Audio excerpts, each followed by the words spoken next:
your friends who you had invited to attend this session.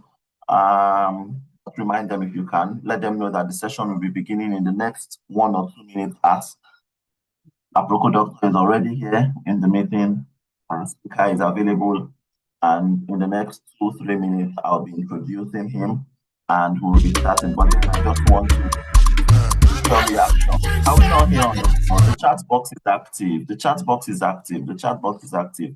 But I'm not seeing you there yet. I want to see my colleagues from Gambia, my colleagues from UK, my colleagues from Botswana. Where are you guys this morning? I want to see you on the chat box. Let me know you are here. So if you're from Nigeria, say Nigeria. If you're from Gambia, let me see you. Let's see.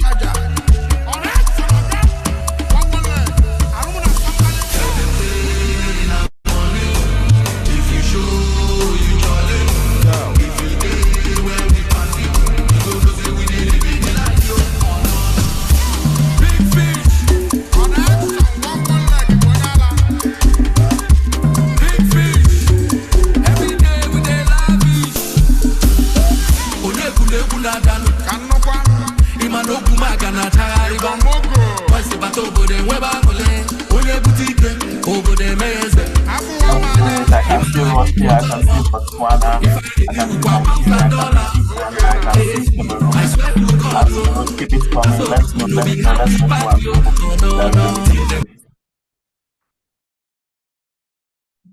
Okay, Cameroon, nice. That's great.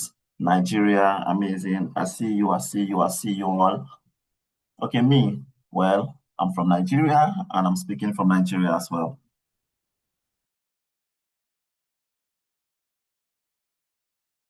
Is there no one from Gambia on the call? I know we had some registrations from Gambia. I know we also had from another African country, but then I guess they will join in time. I know that the morning session may not be convenient for everyone. However, in time, I'm sure everyone will come on board because it's going to be an amazing session today. So it's nice to see you all. It's nice to see you all. I just got news. Okay, yes, my friend from Gambia is here, Abigail. I was just waiting for you. I was just waiting for you to join. All right, thank you for joining, Abigail. We have over 26 countries here. I've just been made aware of that, and it's really nice to see such diverse cultural groups, diverse community in one space. This is what we talk about when we talk of the unity of Africa. And this day, we'll be hearing from someone who has worked hard. Okay, Uganda, very good. Botswana, we're hearing from someone who has worked hard to use AI tools to unite Africa in the healthcare space, and he has done amazing work in that regard. And so, let me introduce our speaker. All right, thank you very much for your introductions in the chat box. And so we're beginning now. Dr. Chinomso Egemba, known across the world as Aproko Doctor, is one of Nigeria's most trusted medical voices. He's the founder of Aproko Doctor Global and the co-founder of Our Doc, a rapidly growing digital health platform that provides fast, reliable healthcare access to hundreds of thousands of people across Africa. He's an award-winning public speaker. He was appointed National Health Promotions Champion by the Nigerian Federal Ministry of Health for his work promoting preventive healthcare using behavioral change techniques. At the heart of his work is storytelling, a tool that he has used to grow a digital community of over 11 million people worldwide, making health education clear, relatable, and actionable for audiences around the world. He is also the executive director of the Aproko Doctor Foundation, an organization dedicated to solving health poverty and tackling preventable diseases by bringing life-saving interventions directly to underserved communities. So without further ado, with a clapping ovation and with as many emojis as you can find, let's welcome the one and only Aproko Doctor as he takes the stage now. Welcome, Aproko Doctor. Also, if you're a fan of Aproko Doctor and you know one or two lines from his videos, just drop it in the chat box. Whether you know Nkechi or Emeka, let's see if you're a follower. Welcome, Aproko Doctor. It's good to have you today. Good morning, everyone. How are we doing? I can see that there are over 21 African countries here, and it's a pleasure to be a part of this session. Um, my voice might sound differently, and that's because, I'm human too, so uh but tired. Please, can everyone hear me clearly? Yes, sir, we can hear you. Okay. I have a fan beside me. Is that disturbing the class? I just need to be sure. No, no, there's no interference from my end. Fine. We can hear it from your end. No, we can hear you. There's no interference. We can hear you. Oh, really? That's technology, and I think that is noise canceling. So technology has made life very easy for us because there was a time when you couldn't even have a call without a fan being in the background. Good. Technology. Um, and I think that serves as a really good segue into our class, so that we could understand what it actually means to build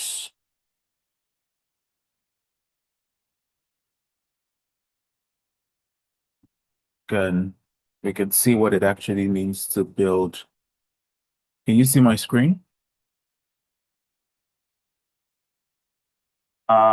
It's coming up. Yes, we can see it now. Okay, so I want to talk about building a health tech in Africa and how you can make it. But you see, I have this theme in life where I say if you want to find out how to be successful, one of the things you should do is to highlight how you shouldn't be successful or the things that will stop you from being successful and do the exact opposite. Many times we try to figure out ways to or strategies to be successful. And we're looking for top of the line, something that's new, something nobody has done before, something that's novel. We're always chasing the fancy things. We want those titles to our names. When sometimes the simplest way to be successful is simply to ask yourself, what would determine that I fail and do the exact opposite? So aside from even health tech, we can even apply it to our own personal lives. What is one way I can see Jane Frances here? I can say Jane Frances can ask herself, what is the one way for me to absolutely wreck my life? Give me 10, go creative, find 20 ways you can absolutely wreck your life. List it down. Go as creative as possible. You can even invite village people into the conversation. How can I, by myself, absolutely wreck my life? And then decide to do the exact opposite one by one. So a lot of the things that I would share with you today are not necessarily things that quote and unquote are out of this world. They are simple. They are in front of us. They are things we've heard before, but we are only going to focus, or we're going to focus on the on the ways to, which is the very foundational ways, because I know that once we understand the foundation, it's be very easy for us to move from there. So I'd say we need to understand that first of all, the chances, and I don't see it as failure. So when we say most startups fail, I would say most startups just learn the wrong way to not do stuff. So rather than saying most startups fail, I would rephrase it as we've learned the wrong way to not do stuff, right? And there's a rule of thumb that says about 9 in 10 startups in general fail. There's also another rule of thumb that says that it's even worse in African health tech. Because even from the last report by Tech Cabal, even when it comes to health tech funding, the health tech funding in Nigeria, for instance, has massively dropped from 2019 and 2020. I think the highest they got was 54 million. No, no, just a little bit above that. In 2020, of which 54G was one of them. And then right now, it has dropped by over 70%. So even funding in the health tech space has dropped, right? It's also because there are a lot of systemic problems. I'll try to not be as complex as possible, but there are a lot of systemic problems that also determine these things because Health tech is not going to stand on its own. Health tech is going to stand on the infrastructure, on the local or back rails that have already been built for health tech to thrive. But in this same period, we will still talk about how you can start a health tech startup, especially in Africa, and what you can do to increase your chances of success. Not guarantee, but increase your chances of success. So, because these failures are not, random. They are not random. And one of the reasons why I think that everybody should, not everybody, but at least people in this class should be or build a health tech solution is simply because your training has given you one of the best tools that you need for it. But at the same time, if you're not careful, you'll follow the same pattern that other health tech founders have followed and failed and limit your chances of success, right? Now, what are the 6 things that determine, you know, the chances of success? The chances of success of your health tech. Number one is the medpreneur mindsets. Remember, I did not say medical mindsets. Remember, I did not say clinical mindsets. I said medpreneur.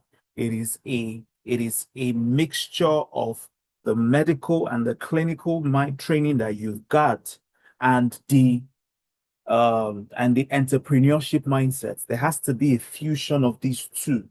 If there's no fusion of this and you're thinking of it purely from an entrepreneur mindset, it might fail. If you're thinking of it purely from a medical or a clinical mindset, it might also fail because that can limit you.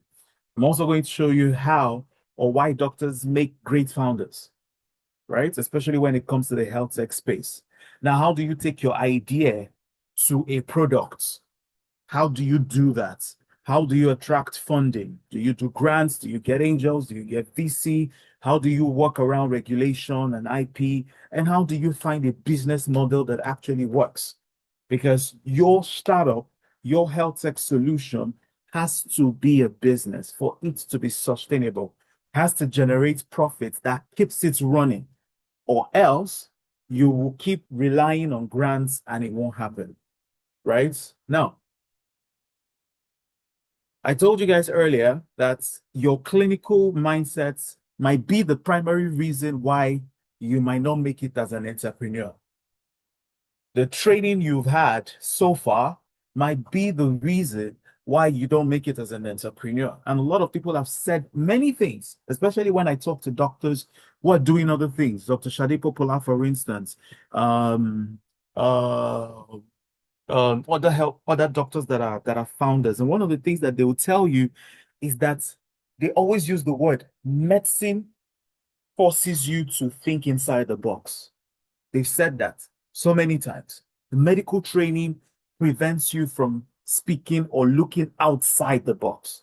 Medical training makes you a one-person thinker. Medical training, excuse me, just give me.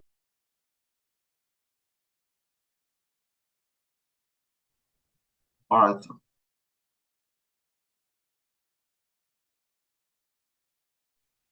Yeah, so the medical training, and that's one of the things that they complain about. And so today we'll look at how that limits you, but how that also helps you succeed, right? Now, in medical school, what are the things that help you succeed in medical school? What are some of the things that help you succeed? Which is basically what you're being trained for. You're trained to be a clinician. And many times you're either focusing on one patient at a time because you cannot treat 100,000 patients at once. You cannot treat 1 million patients at once. So you're being trained to focus on one person at a time. There is a protocol for you to follow. After this, do this. After this, do this. After this, do this. After this, do this. Don't jump the gun. How many of you have learned physical examination, for instance? In physical examination, it's a step-by-step process. And if you've ever gone through an exam and you jump one step before the other step, even though you got the entire thing right, you might be failed for that. So as a clinician, you're trained to follow protocol. You're trained to do it one step at a time. And in exams, it's very important that you follow these steps to the limits. Introduce yourself to the patient, tell him what you're about to do. After you're doing it, you go to the side of the patient and then you look. When you've looked, you tell the patient, I want to examine you. Can I go ahead now? Depending on where, all of those things. Some of you can even, if you're sleeping, you can recite the protocol from your head. Even our treatments are trained to teach us to follow guidelines, protocols. And I get that. It's important that that happens because you're dealing with human life. So it is very important that you follow guidelines that have worked. Another thing that medical school teaches you to do is that before you make an outcome, you have to be absolutely sure. You have to be absolutely sure. And I had this battle in my head because for me to become a founder, or before I became a founder, I had to change that mindset. I had to change that thinking. I had to find what worked on this arm. So it's almost like having two different personalities in my head or in my life and deciding which one I was going to focus on. You also need to understand that in medical school, whether you like it or not, you're being trained to hide your mistakes. A lot of you might not agree with me, but that's true. One of the ways you would see this happen so many places is when you're looking at mortality reviews. In mortality reviews, what you're looking at is not basically what happened because medical doctors are being trained to hide their mistakes. They've taught you that mistakes are things you hide, not necessarily things you learn from. And then you also must have heard this, that your reward is in heaven. So teaches you don't optimize for money, optimize for the life. Don't optimize for this, optimize for that. Now, for you to become a founder, there are also mindsets that help the founder works. The founder does not, the founder starts his thinking from one patient, isolates one person, but spreads the thinking to millions of people. So a founder is thinking, how do I help Nkechi? But at the same time, how does this solution for Nkechi help 20, 30 million Nkechis at the same time? Unlike the clinician, where all your attention is focused on the person in front of you. For many founders, the protocol that you're in has not existed before. So you are the one who's going to write it. And guess how you're going to write it? You're going to write it through errors. You're going to write it by making mistakes. You're going to write it by learning. Unlike clinician, where a mistake can cost a life. So you're not allowed to make mistakes, which means that you're not allowed to experiment. As a founder, you need to fall in love with experimentation. Oh, let's try this. Let's see if it works. Because you need to understand that when it comes to founding, it is very unpredictable.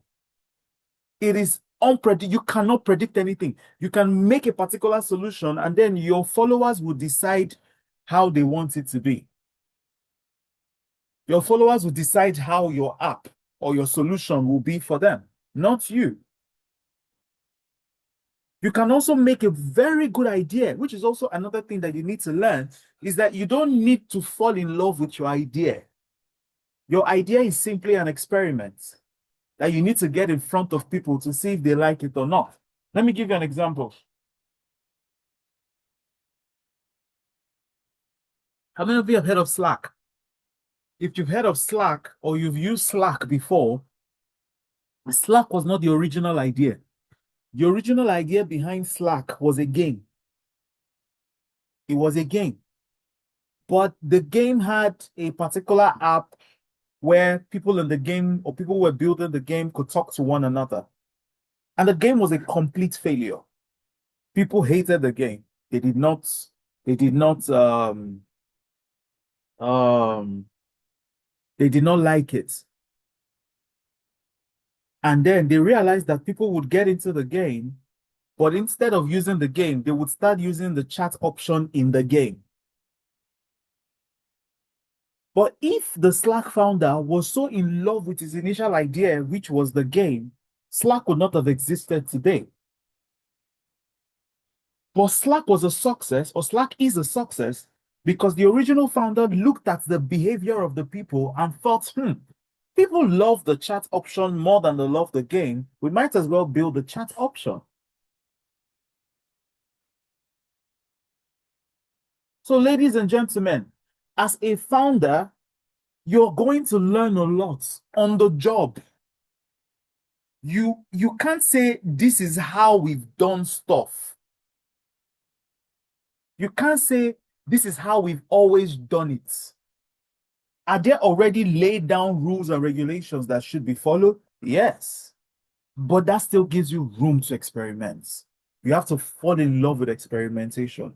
You're doing things nobody has done before, so you're going to write the protocols. You have to learn to fall in love with mistakes. Another thing that clinicians fall in trap with is that they want the idea to be perfect before they ship it. No, you have to ship the idea before it's perfect, because if you wait for the idea to be perfect, you're not going to ship it.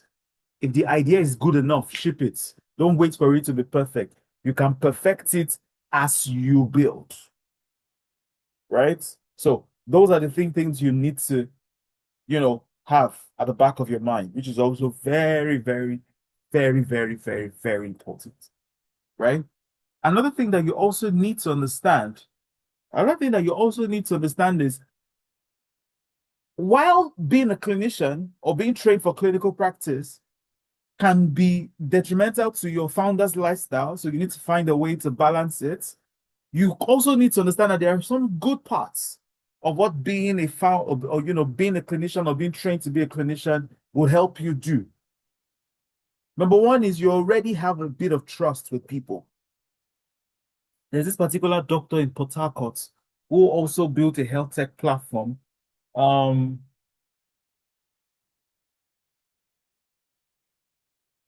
was opportune to be in his hospital a couple of months ago. I think it's Dr. Save a Life. That's his name. And he's loved by the people of Port Harcourt. Why? Because as a doctor, trust. And you also need to understand that African healthcare is not, the success of African healthcare is not whether it's available. The African healthcare, people trust it because, or rather, people are going to use your health tech solution because they first of all trust you. They have to trust you. If they don't trust you, they can't use your solution. So the foundation that Africa Health Tech is actually built on is trust. The foundation that health is built on is trust, which is why it's in these climes that you understand that you can have a teaching hospital beside a particular woman, and the person would rather go to a traditional birth attendant. They would rather go to a traditional birth attendant rather than go to a teaching hospital. Why?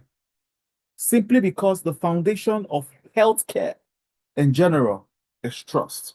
So as a doctor, you already have that trust. As a clinician, you've already had that trust, especially when you're interacting with clients, you're interacting with patients, you're interacting with your users. One of the reasons why our doc is successful is that, or is rapidly growing, is simply because of the trust base we already have. Most people would struggle with it. They would have to put more in marketing, but we don't, simply because of the trust, right? You've already seen the problems. So as a clinician, somebody who already has the clinical acumen, the clinical exposure, would be able to tell from a get-go whether a solution is simply fancy or whether a solution is actually solving a problem. Unlike someone who has no clinical exposure. So you already have that unfair advantage of seeing where the system hurts and using your health tech solution to be able to build to solve that problem. You are also able to tell this particular solution I think is harmful and don't build it. Somebody else might not be able to tell until a lot of people use it and then it has damaged a lot of lives and then it becomes a problem. So very important. Now, how do you move that idea in your head?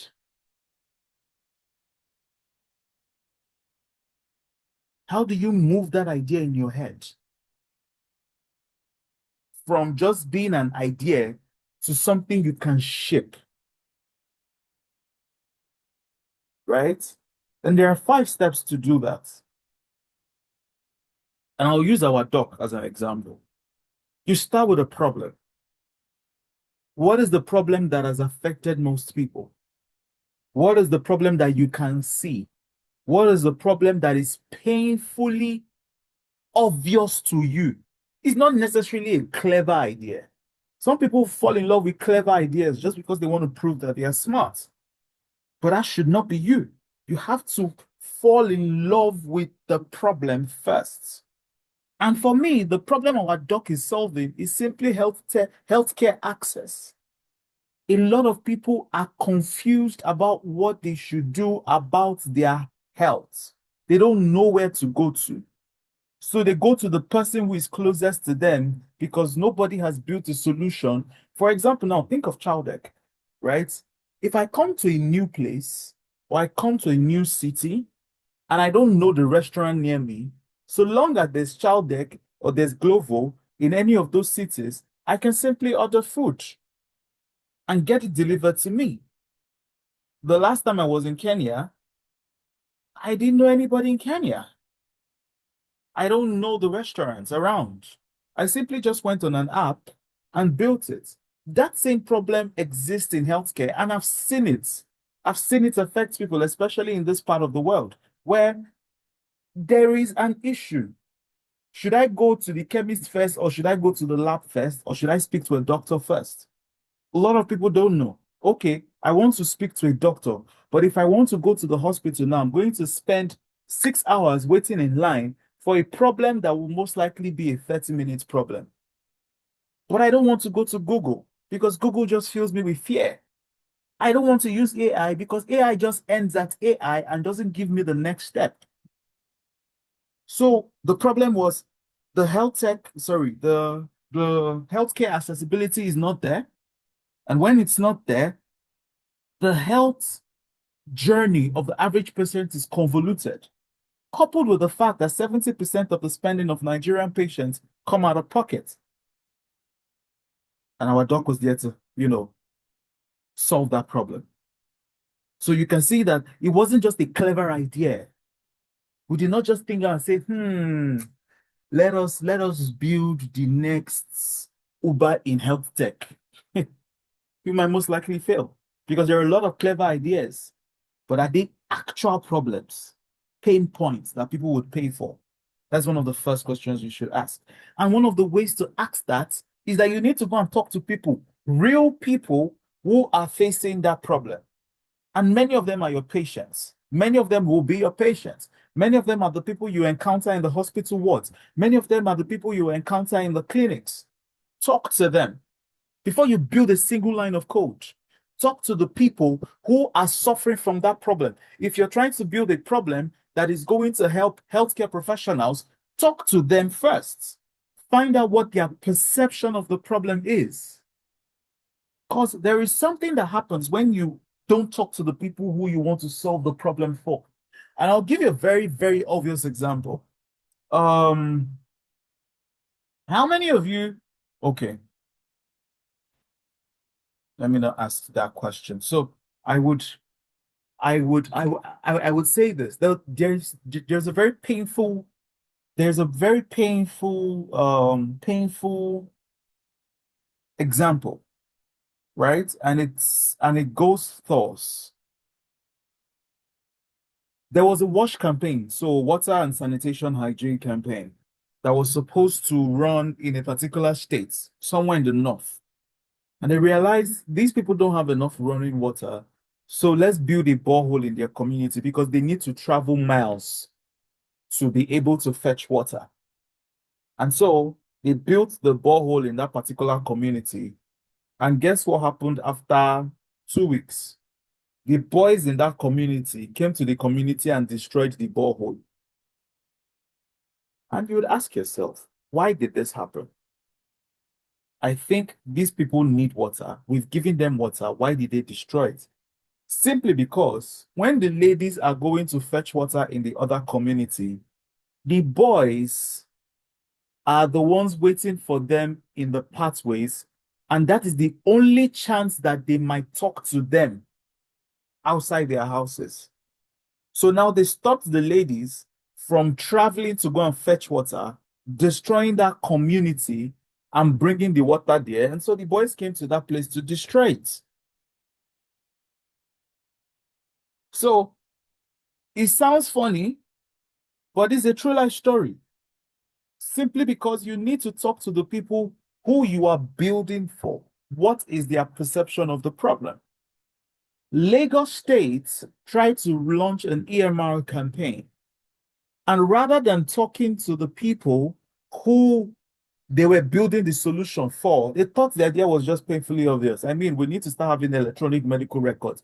Hey, doctors, nurses, medical practitioners, here's your EMR sheets. Please start putting the patient's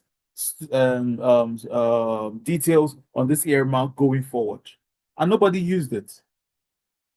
But when they brought the humans into the conversation and built with them, the EMR use skyrocketed by 70%. So you can see that talking to the humans who you are solving this problem for is very important.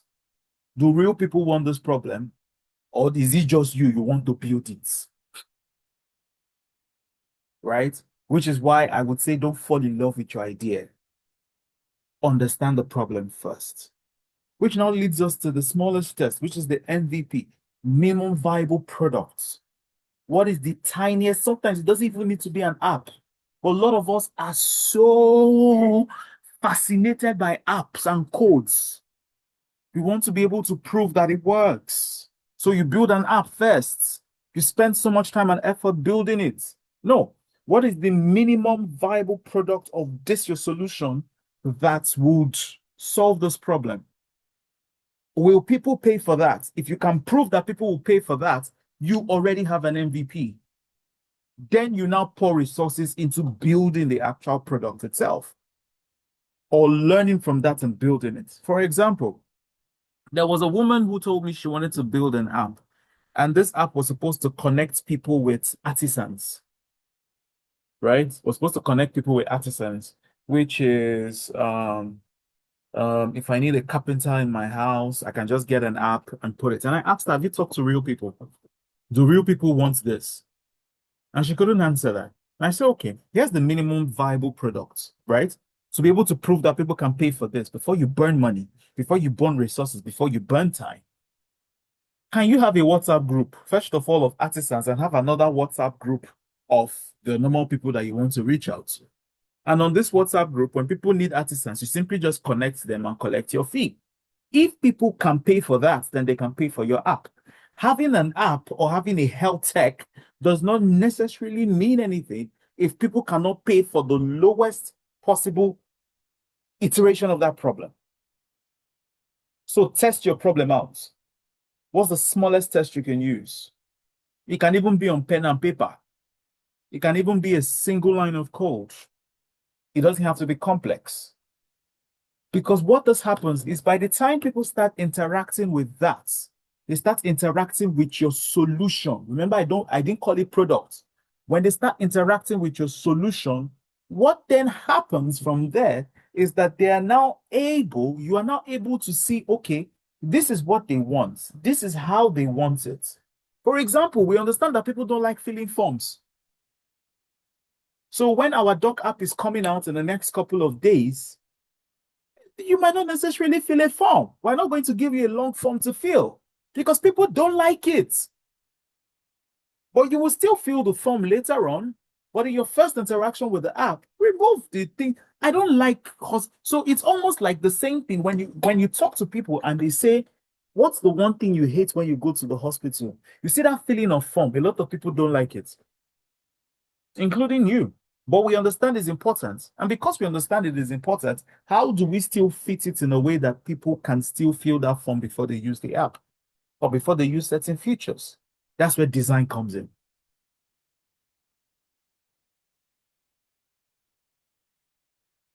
And how did we know this? We learned. We learned. We learned. So you're building with what you are learning. You're building with what you're learning. You're iterating with what you're learning. You're iterating with what you're learning. When you are now sure that it works, then you spread it out to a lot of people.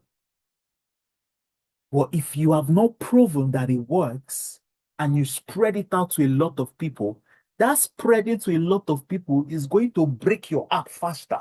It's going to break your solution faster because you haven't passed through the stages, which is testing with a small group first. Right?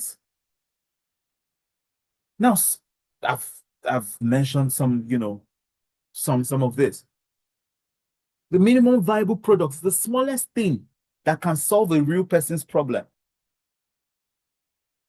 So it doesn't have to be the fancy thing you have in your head yet.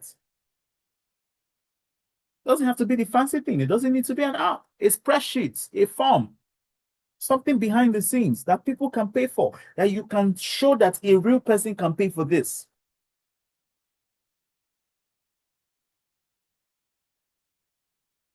Another thing you also need to understand is also one of the cheapest ways to be wrong. It is easier to be, remember I said that one of the things about founding, especially in health tech, they're going to do a lot of experiments. Well, a lot of the experiments have to be cheap because if your experiments are very expensive on a large scale, then you might not be able to do a lot of experiments because you might not survive to do that experiment, right? How do you now get money? Because I'm sure that's what a lot of people want. How do you now get money to be able to fund the work? You believe in the solution, you've tested it, you've gotten an MVP, or it's still at idea form, but you want to get money to show that it works. How do you do that? There are ways for you to do that. And there are three kinds of money. You just need to understand the one that fits where you are in. The first is grants. There are a lot of grants. There are people, non-governmental organizations, development organizations who are looking to solve problems. Gates Foundation, for instance, are looking to solve vaccine hesitancy. Anybody who can solve that problem will most likely get a grant from them. And it's money you don't have to pay back. But what do they want in return? They want to show that your product or your solution can give them impact. It means how many real lives can this impact? Not how many downloads. That's not what they're looking for. Can you prove that your solution works? When you get grants, that's what they want in return. Right? It's also great for proving an idea, which means that you can write a proposal and they can front you with some bit of money to say, okay, use this to test the idea. Let's reach this out and see.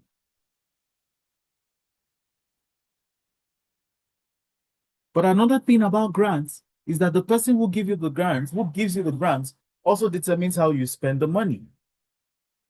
Because you can't collect money for a grant that's supposed to be for this particular product and then you use it for another product. It can't happen. You have to use it for what you want to use it, for what you told them we're going to use it for. Now, if your idea is probably still in, pre-seed phase, another group of people would be the first people that you reach out for. They call them angel investors. Excuse me. Or I would say this, that one of the three people that will fund your early idea project or early pre-seed project are three Fs: friends, family, and fools. Why fools? Because you are also foolish enough to believe in your idea. You should be foolish enough to get other fools who believe strongly in that idea to be able to solve that idea with you. Because the people who are angels are usually the people who are just betting early. They've seen your idea, they love your idea. You've shared it, you've convinced me, and I decide I want to be an angel. I can see the possibility of your idea solving a lot of problems. I can see your idea being in the hands of 10 million people. I say, okay, why am I investing in your idea? Remember, it's different from grants. This is an angel. An angel wants return on his investments, but they are betting on you. So they say, okay, I'll give you this amount of money for you to test your idea.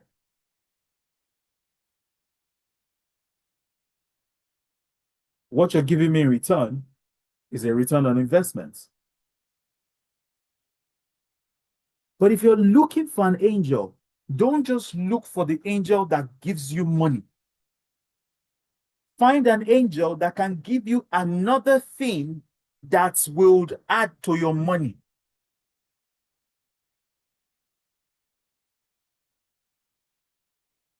What do I mean? If you're looking for an angel, if I'm looking for an angel, for instance, one of the angels in our dock that came in very early was an angel who also had access to other people who were angels also. So I'm using that access that he has because he has already bet on my idea. He had bet on the company. So we're using the access that he has to be able to push into other places. Or you get an angel who gives you money, but also has government arms. You can test your ideas with a lot of primary healthcare centers simply because of that person's access into that room. So don't just go for the angel that says, oh, I have this amount of money and I'm going to give it to you. They give you the money and then they sit back. But if an angel who has access gives you money, also going to utilize his access to ensure that your idea survives. That's how to kill two birds with one stone. Now, you also might have heard of different, different other type of funding, VC capital, venture capital rather. And then they tell you, oh, how many of you have heard how much Claude has raised recently? 65 billion. That did not come from an angel. That did not come from grants. That's venture capital.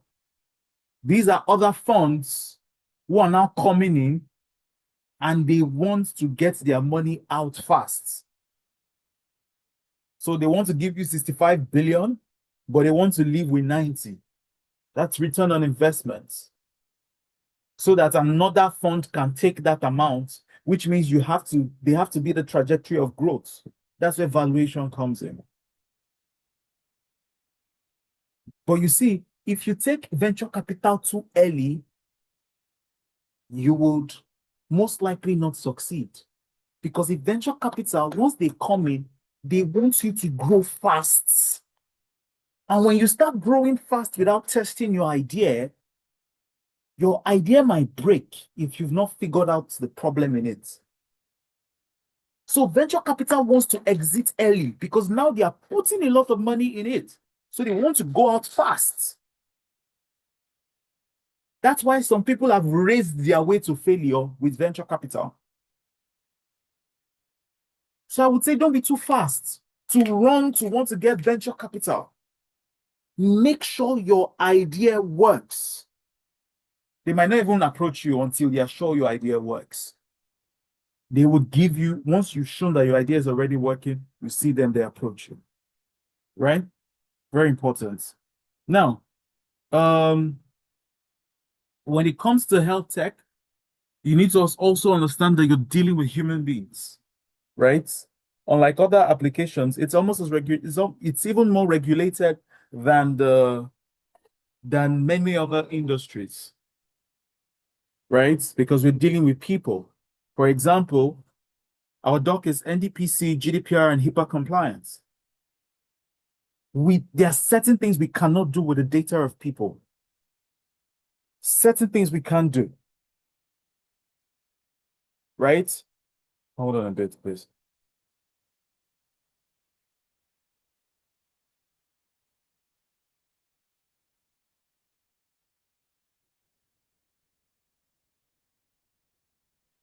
Certain things we can't do. Very important. However, there are certain loopholes that we're working with, not loopholes generally, but there are certain roadblocks that we're working with, especially when it has to do with regulation. Because we have to understand that if the person who's regulating you does not understand you, then they can regulate you out of the market. So we're trying to interface with them, working with them, ensuring that they understand what we're trying to build. And regulation is an arm of the government also. But there are certain basics that you can't ignore, which I mentioned. Patient data is sacred. Health data is the most sensitive data there is. You cannot joke with it. So if you're building, you have to build this data secrecy into the product at first, not later. Because if you scale something that does not have product data secretness into it, it breaks the beginning. And then you might have a lawsuit on your hands that might break your entire company and even break you as a person. You also need to be very careful about who you show your stuff. Ideas, yes, good. But you see, the moment you've decided what your name is, what your brand is, what your code, you've started already writing it, hiding it. Please patent it. Get a trademark, get an IP immediately. And it's very cheap when it's early because there's nothing attached to it. So that another person cannot go and use it. Or else another person will go and use it.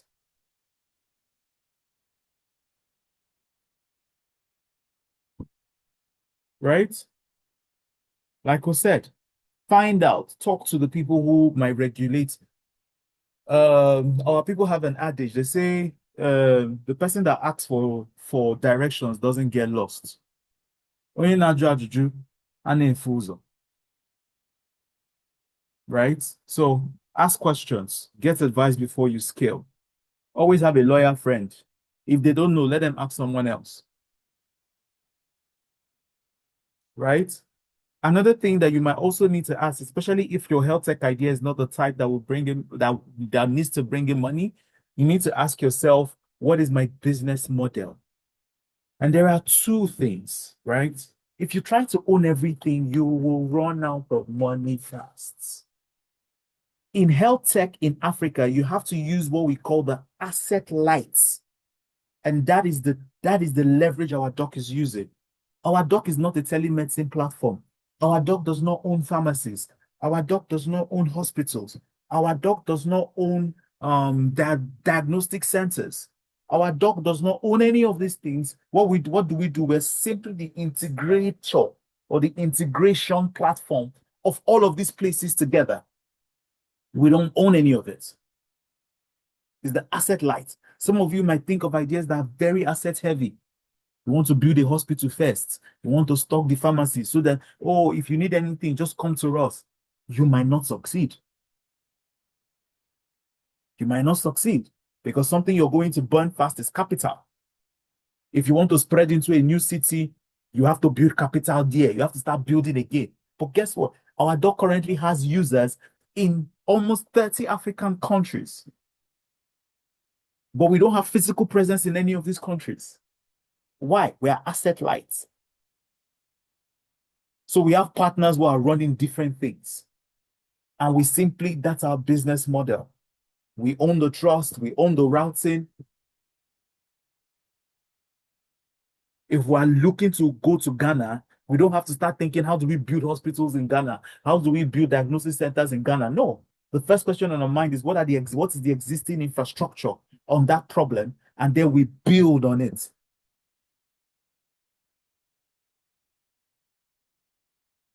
That's why our doc can scale as fast as possible. Right?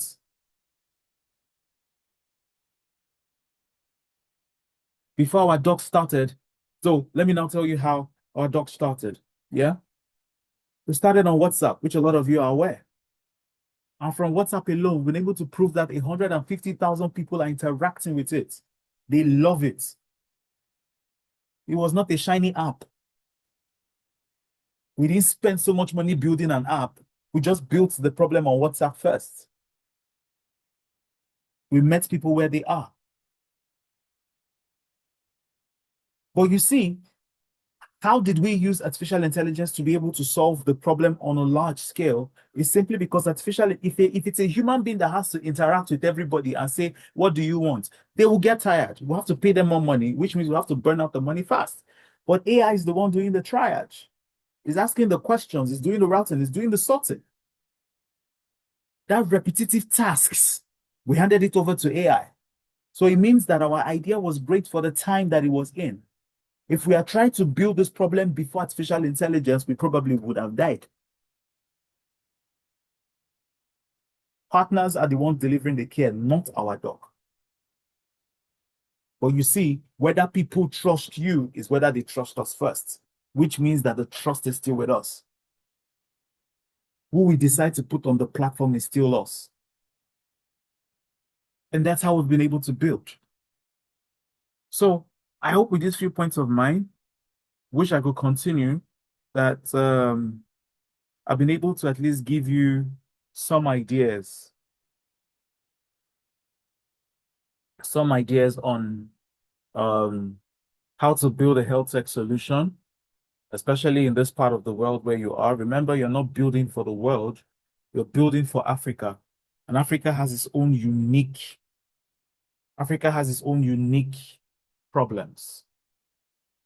Its own unique problems that require unique solutions. It's been a pleasure speaking to everyone. I've enjoyed this session. I think if you have questions, here's a good time to ask. I might not be able to stay for long.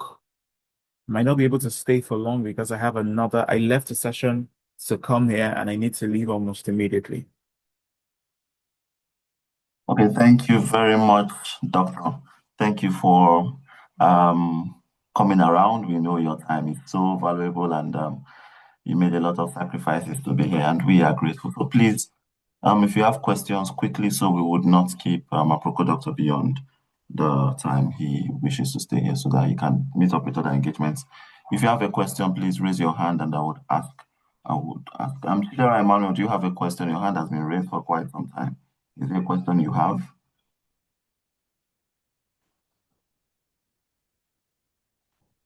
So for many of us who are not familiar with our doc, it's an amazing platform. Really, you should check it out. Interact with the AI on WhatsApp. It's very, very user-friendly. You should do that, please. After the call, check out what Dr. Chinomso is building. Check out what he's doing. Really practical expressions of the things he has spoken about today.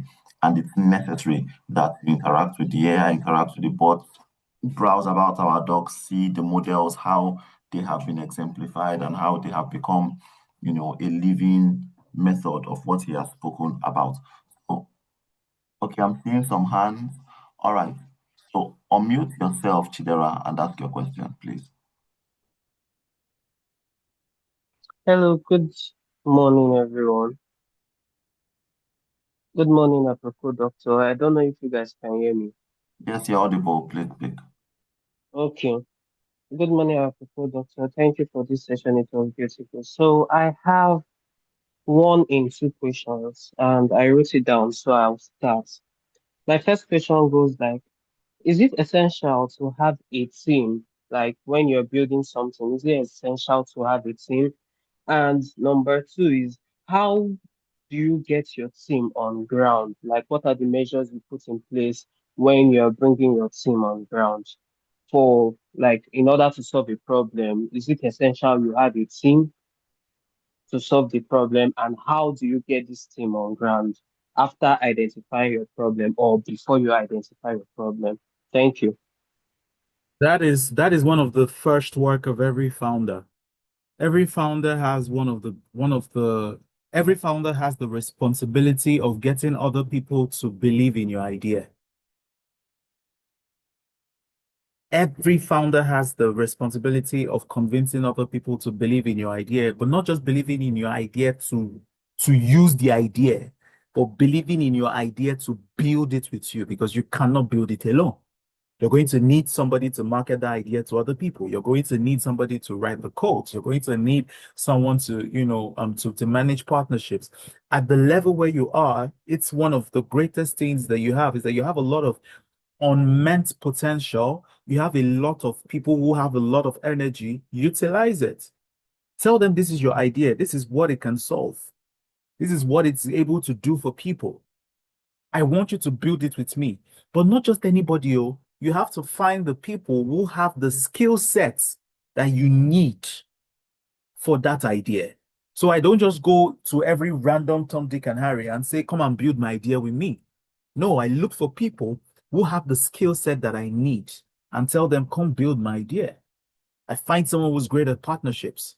I find someone who's great at coding, especially in the very early stages, which now means I have to offer them something in return. Am I giving them equity, especially at this early stage, depending on how valuable the person is?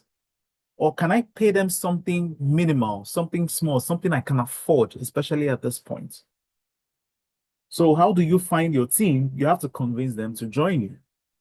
If you're a Christian, Jesus Christ first found his, disciples and told them, follow me, because he couldn't do it alone. Even Jesus Christ needed other people on his team. How much more you?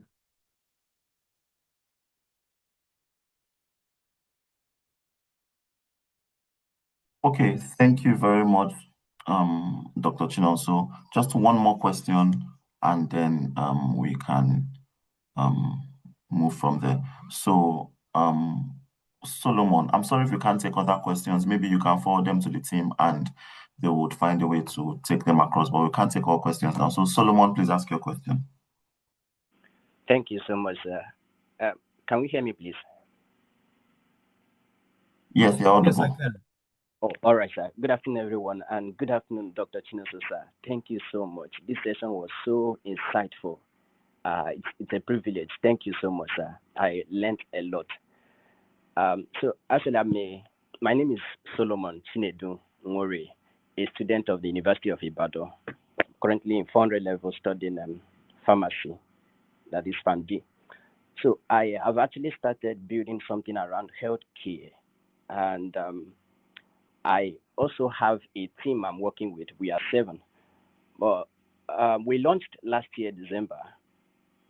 But since then till now, we've been stalling. My question is, how do I get You've to? stalled or you've been stalling? We've been stalling, sir, Okay. because we have not yet picked up even till now. Why? So, this because the people in my team, since I'm a student, I actually should I say recruited, or I met students like me as well, but around medicine, like two of them are MBBS students, 600 level and 500 level. One is dentist, 600 level, dentistry student, and one is actually a graduate. She finished from Madonna University, a pharmacist, and others are just regular that are not offering them, that are not doing any medical course. One of them has graduated, and one is in her final year. So maybe the stalling is because we are all students. Because sometimes when we fix meetings, they don't really respond, giving a complaint of having too many things to attend to. So my question now is, how do I scale from here? And of course, I've not been able to register the organization because I'm not yet licensed, and I don't even. In fact, I actually have several questions to ask, but there are many of them that I cannot ask here because of one of the things you said: privacy, protecting the idea.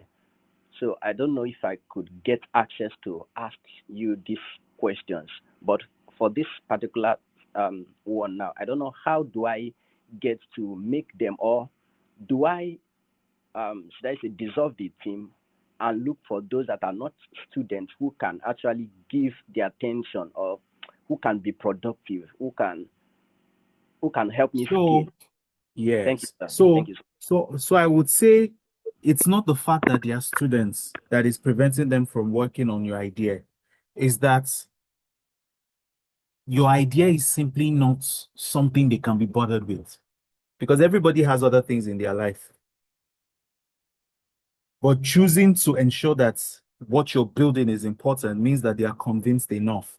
And if at this stage where your idea hasn't really kicked off the ground and people don't see the possibility of your idea being something more than that, and they're still stalling, they're telling you I have other things in my life, especially at this point, I would say find a new team, find a fresh team.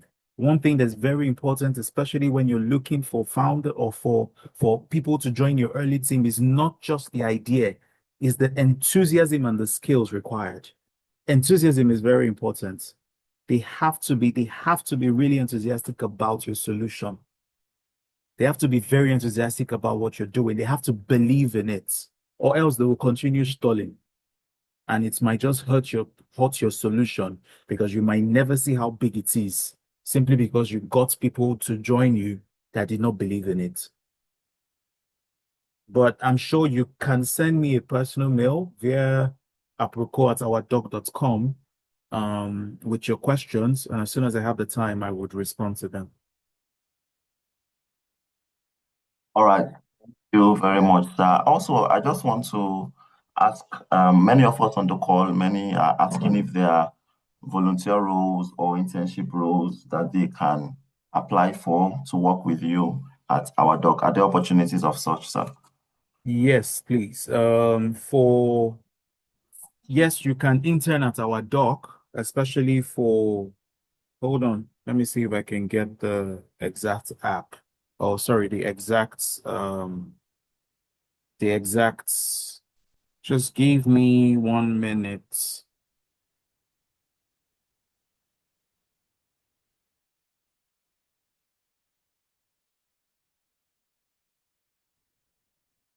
And please, once we send the email, you have to please make a compelling case because we get a lot of it. You get a lot of it. So you have to make a very compelling case so that we're sure that you're the right fit for us. They're internship positions, they're early career positions, and it's actually great to join startups like us that are still growing so that you actually learn how to build something. Because some people join startups when they are no longer a startup, so they don't know how to build because now they are joining something that's already big. It robs you of that, it robs you of the opportunity you have in order to build something. While I'm still waiting for the link from my co-founder, I think I can take one more question and then I'll leave. Okay, okay. So there's a question I saw Just in have a the check your mail, I beg. chat I get one box class now. from Ugu Chidera. So she's asking someone with an idea to start up a voluntary blood donation, how does she start? Because she can't do it alone and without some money, especially to take care of her and some people that will voluntarily donate. So I think you may have addressed this in Yes, the I have. session. So Yes, it starts with the smallest possible solution. How can you prove that people want to donate blood willingly? Can you have a spreadsheet? Can you have a can you have a spreadsheet? Can you have a WhatsApp group? How can you prove that this idea, our doc doesn't work in Gambia? Don't worry, we're launching an app soon. I think it's more of the telecoms agency in your company that's preventing us from actually using the WhatsApp solution in your country. But we are. So I've put the email address, which is careers@ourdoc.com. So for the person who wants to build the blood donation solution, what exactly is the solution that you're trying to build? There's a lot more clarity needed on that. Are you trying to connect people who want to donate blood to people who need blood donation? Is that the solution you're trying to provide? Or are you trying to provide a platform where people can just come and easily donate blood? Before you build an app, test it with the people around you first. Be sure it works for at least 10, 20 people, 100 people before you now start to build a solution around it. And then ask people. There are groups of people who are already voluntary donors. Talk to them. Find out why they donate. What will make it easy for them to donate. Everything is in the class that I shared. Well, I think I would share my slides with you guys later. My EA is here, Chidinma, so please be in contact with her so that she can give you the slides that I shared.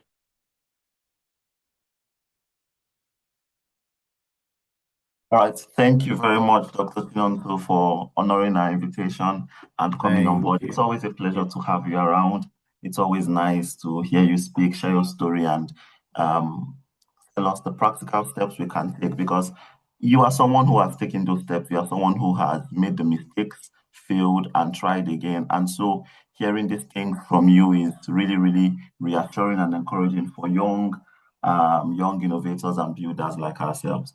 Thank you very, very much. Also, our conference will be coming up soon in the East. I know you may have a very, very busy period, but we are planning on moving the dates till around August, and we hope that you can be available. So everybody, thank you. Thank you. Remember, use our doc, please. The link has been shared on the chat box, and it will be shared again. Push our doc. It's a very nice platform. We are really, really excited to have such solution around for us, and Dr. Chinonso and his team have worked to create an amazing solution that can really transform healthcare in Africa, and you can help push to as many areas as possible. Remember, if you're passionate and you really have what it takes, the email for applying for an internship position at our doc has been shared also. You can also apply. Thank you everyone for joining the call today, and most importantly, thank you, Dr. Chinonso. It was really great having you on the call. Once again, thank you. Have a nice Thank morning, you. sir. It was my pleasure. Bye, guys. Bye.